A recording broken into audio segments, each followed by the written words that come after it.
बहुत समय पहले की बात है।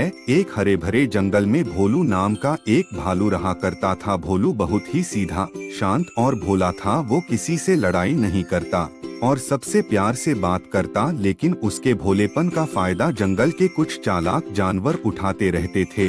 भोलू रोज नदी से मछली पकड़कर लाता और सभी के साथ बांटता, पर कभी किसी ने उसे कुछ वापस नहीं दिया।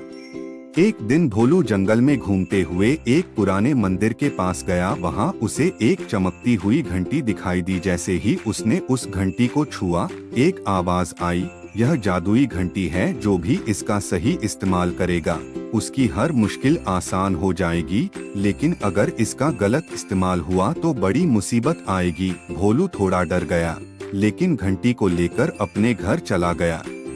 अगली सुबह उसने सोचा, क्यों न इसका इस्तेमाल करके देखें। उसने घंटी बजाई और कहा, काश आज मुझे खाने के लिए ढेर सारी मछलियाँ मिल जाएं।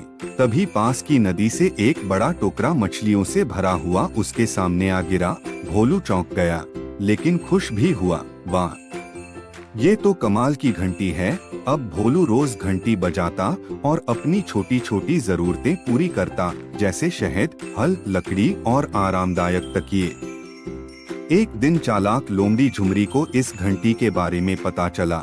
उसने सोचा, अगर ये घंटी मेरे पास आ जाए तो मैं पूरे जंगल पर राज कर सकती हूँ। उस रात जब भोलू गहरी नींद में सो रहा था, झुमरी चुपचाप उसके घर में घुसी और घंटी चुरा ली। सुबह होते ही भोलू परेशान हो गया। अरे मेरी जादुई घंटी कहाँ चली गई? वहीं दूसरी ओर झुमरी ने घंटी बजाकर कहा, जंगल का राजा मैं बनना चाहती हूँ। तभी आकाश में अंधेरा छा गया, बिजली कड़कने लगी और जोरदार आवाज आई, घंटी का गलत इस्तेमाल।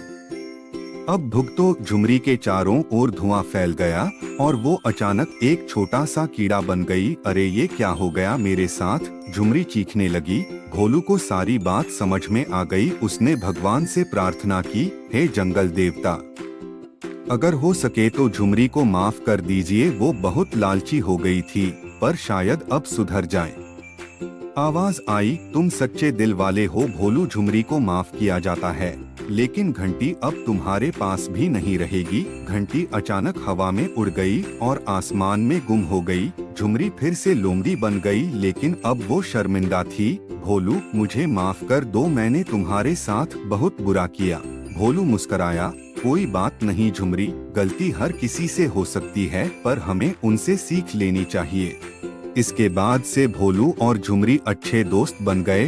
अब भोलू पहले से भी खुश था, क्योंकि अब उसके पास सच्चे दोस्त थे जो बिना जादू के भी उसकी मदद करते थे।